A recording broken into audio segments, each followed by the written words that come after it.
Bismillahirrahmanirrahim. Assalamualaikum warahmatullahi wabarakatuh. Tetap semangat dalam belajar produk kreatif dan kewirausahaan. Alhamdulillah sehat semua kita insya Allah. Insya Allah.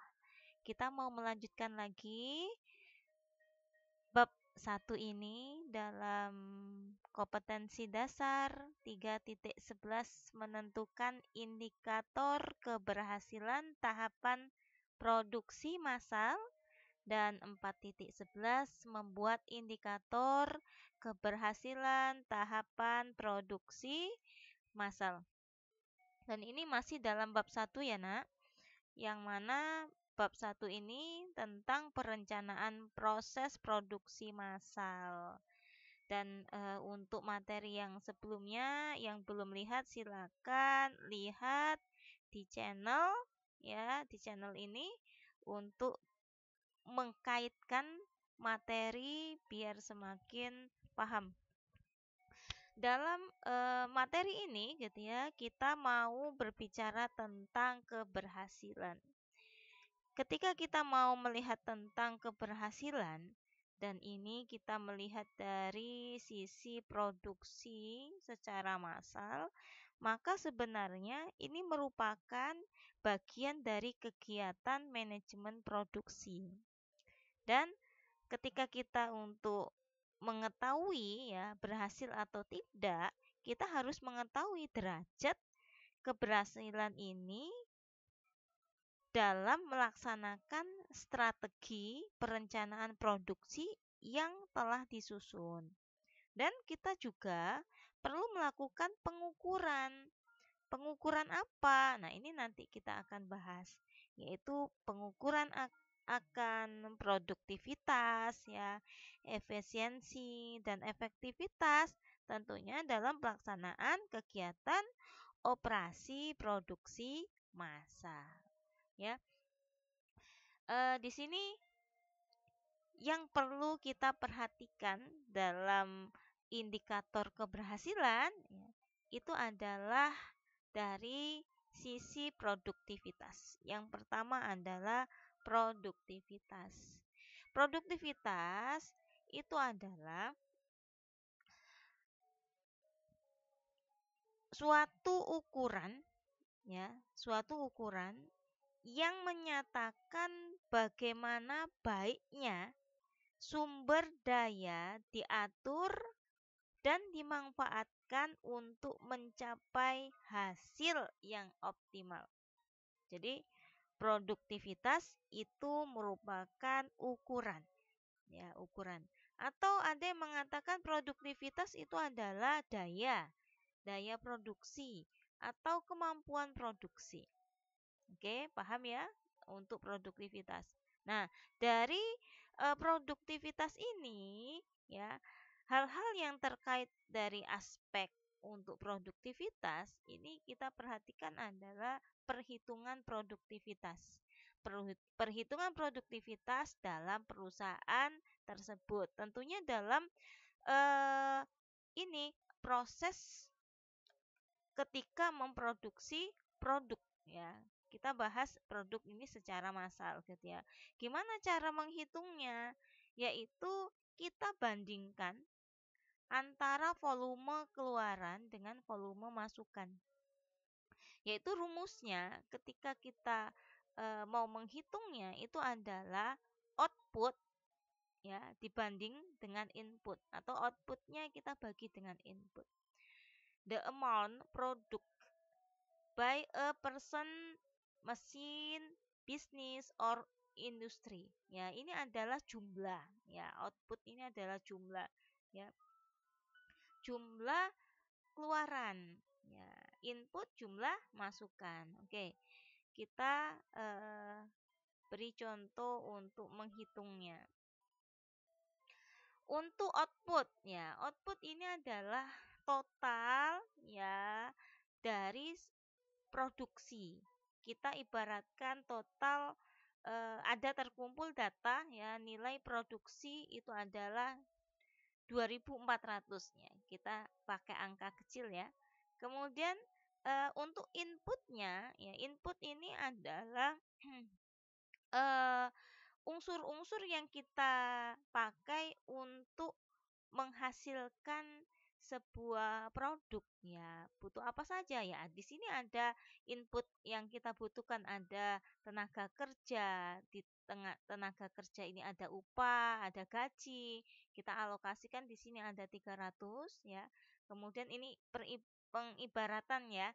Kemudian ada input ya material.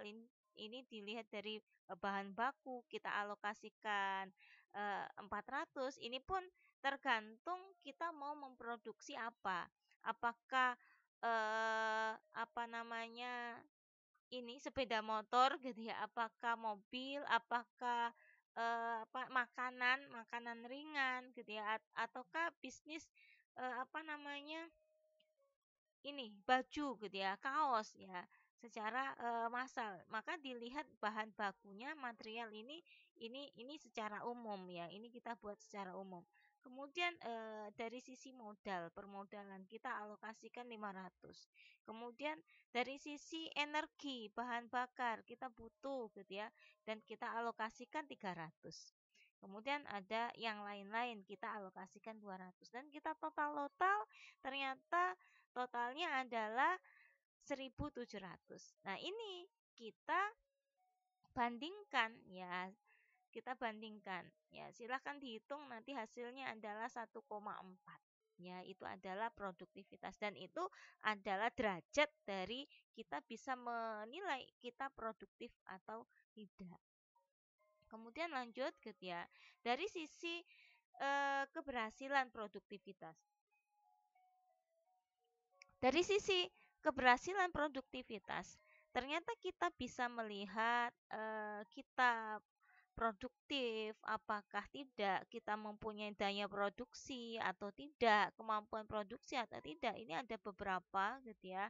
Ada 6 ya, ada 6 dimensi yang membuat kita itu berhasil dalam sisi produktivitas. Ada dimensi sikap kerja, dimensi tingkat keterampilan, dimensi hubungan antar lingkungan kerja, kemudian ada dimensi manajemen produktivitas, kemudian ada dimensi efisiensi tenaga kerja, kemudian ada dimensi kewirausahaan. Oke, kita bahas satu persatu. Dimensi sikap kerja. Dimensi sikap kerja itu masuk di dalamnya itu adalah pekerjanya ya, tenaga kerja ketika bekerja sikapnya apakah punya inisiatif kerja, apakah dia mempunyai sikap melayani, apakah dia mengerjakan dengan baik, sungguh-sungguh. Nah, ini masuk dalam dimensi. Nah, ketika semuanya positif sikap kerjanya, maka untuk keberhasilan produktivitas itu menunjukkan apa namanya unsur yang bagus, positif. Maka ini bisa menunjang produktivitas. Nah, dari sikap kerja. Kemudian dimensi tingkat keterampilan. Dilihat dari dimensi tingkat keterampilan itu adalah dilihat dari ya keterampilan melaksanakan program, keterampilan mengevaluasi pencapaian program, keterampilan pencapaian tugas, paham mempunyai keterampilan dalam melaksanakan job yang ada pada dia ya yang harus dia kerjakan. Ini dimensi. Semakin tingkat keterampilannya itu semakin tinggi, maka semakin produktivitas kita. Nah, kemudian lanjut dimensi hubungan antar lingkungan kerja. Ketika di lingkungan kerja kita gitu ya, ternyata kita ini harmonis. Ya, atasan bawahan, bawahan itu juga sangat solid sekali gitu ya. Maka ini sangat menunjang sekali keberhasilan produktivitas. Namun ketika broken ya hubungan antar eh, kerja di lingkungan kerja itu tidak bagus, ini membuat eh, apa namanya, broken heart gitu ya. Maka ini akan membuat, iri-irian gitu ya, kemudian akan sikut-sikutan dan ini membuat tidak solid dalam, bekerja dan produktivitas bisa turun. Nah, kemudian dimensi manajemen produktivitas ya. Dalam manajemen produktivitas ini kita bisa melihat itu adalah apakah komunikasi antar bagian, tanggung jawab pekerjaan, kemudian koordinasi pekerjaan ini termanage dengan bagus. Nah, kemudian efisiensi tenaga kerja. Dari efisiensi tenaga kerja ini bicara tentang indikator jumlah tenaga kerja, kemudian pemanfaatan tenaga kerja, kemudian tentunya pemanfaatan waktu dari tenaga kerja tersebut. Apakah efisiensi ya, bagus pengaturannya gitu ya. Ini dibahas dari dimensi efisiensi tenaga kerja. Semakin bagus maka kita akan semakin produktif. Kemudian yang terakhir adalah dimensi kewirausahaan. Dimensi ini adalah kemampuan ataupun daya dari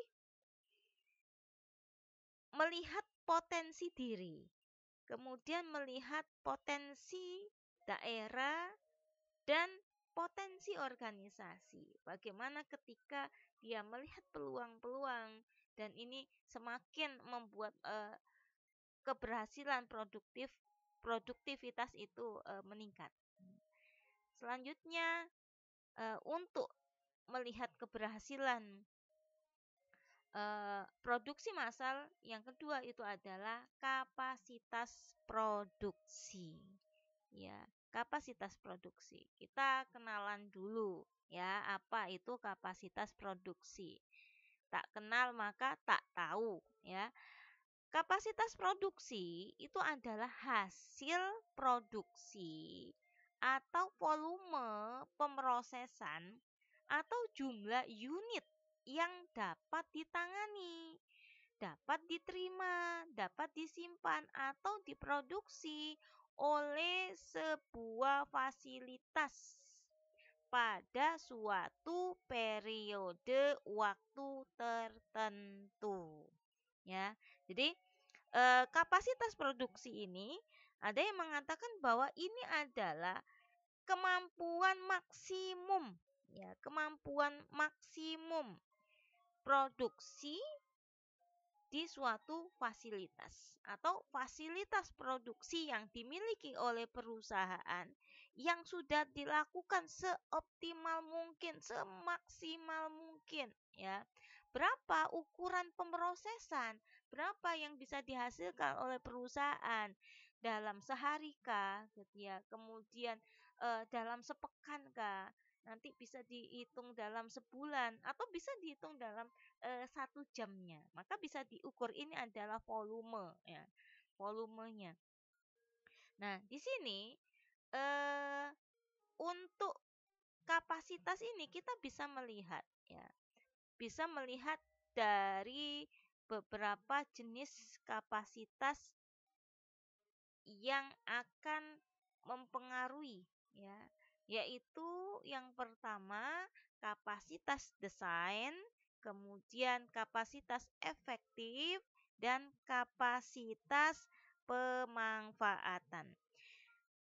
Kapasitas desain ya, namanya desain ya. Desain itu adalah suatu proses kreasi sebuah produk yang menggabungkan antar unsur fungsi dan estetika ya, keindahan sehingga mempunyai manfaat dan memiliki nilai tambah di masyarakat ya. Jadi apakah gitu ya sudah semaksimum mungkin gitu ya, bahwa fasilitas perusahaan itu sudah membuat desain ya produk ya yang mempunyai estetika, yang mempunyai fungsi yang tentunya bermanfaat di tengah-tengah masyarakat. Ya, ini jenis yang pertama.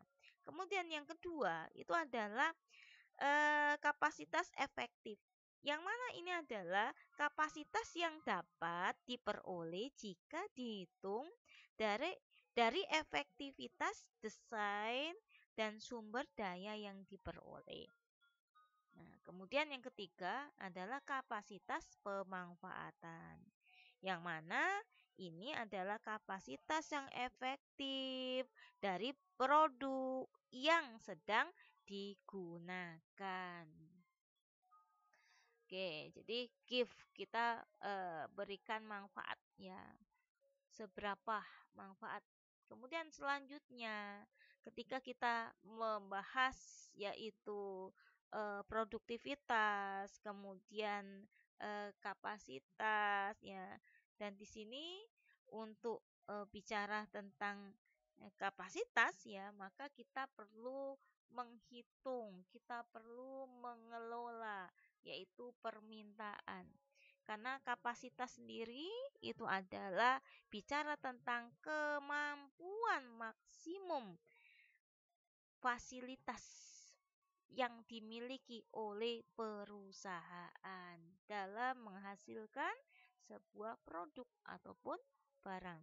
Apa yang perlu kita pikirkan? Karena ini akan ada beberapa kejadian. Kejadian yang pertama, andaikan ya, ternyata di tengah-tengah lapangan permintaan melebihi kapasitas.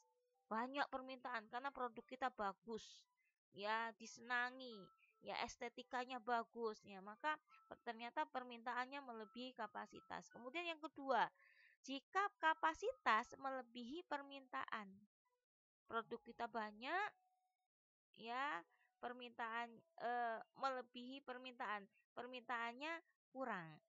Kemudian yang ketiga, menyesuaikan pada permintaan musiman. Nah, ini yang perlu kita pikirkan gitu ya. Nih, makanya merengut gitu ya. Ini gimana lah ya. Oke, kita punya strategi. Ya, strateginya adalah ketika kita mengelola permintaan.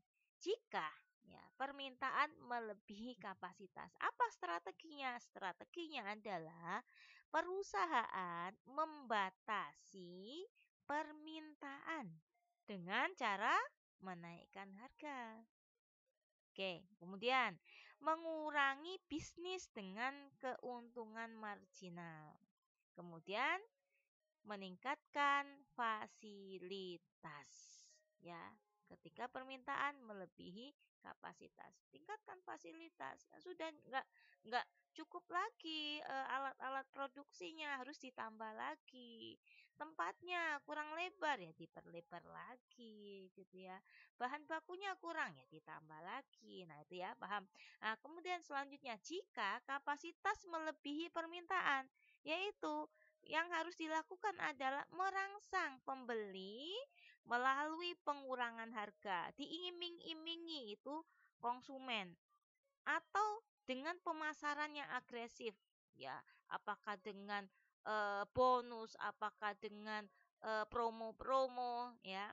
Kemudian merubah produk untuk menyesuaikan diri dengan pasar. Mungkin ternyata produk kita kurang disukai karena apa? Estetikanya kurang cantik gitu ya. Maka disesuaikan dengan pasar. Terkait harganya gitu ya, kurang sesuai, maka kita sesuaikan. Kemudian selanjutnya adalah penyesuaian pada permintaan musiman. Apa strateginya? Yaitu sebisa mungkin menawarkan produk dengan pola permintaan saling melengkapi. Oke, alhamdulillahirabbil alamin. Ya, materi ini selesai gitu ya. Kita sudah tahu bahwa keberhasilan itu ada dua ya, dipandang ada dua, produktivitas dan kapasitas. Alhamdulillah, semoga bermanfaat dan berkah. Mohon maaf ketika ada salah-salah kata dan hilaf ya. Wassalamualaikum warahmatullahi wabarakatuh.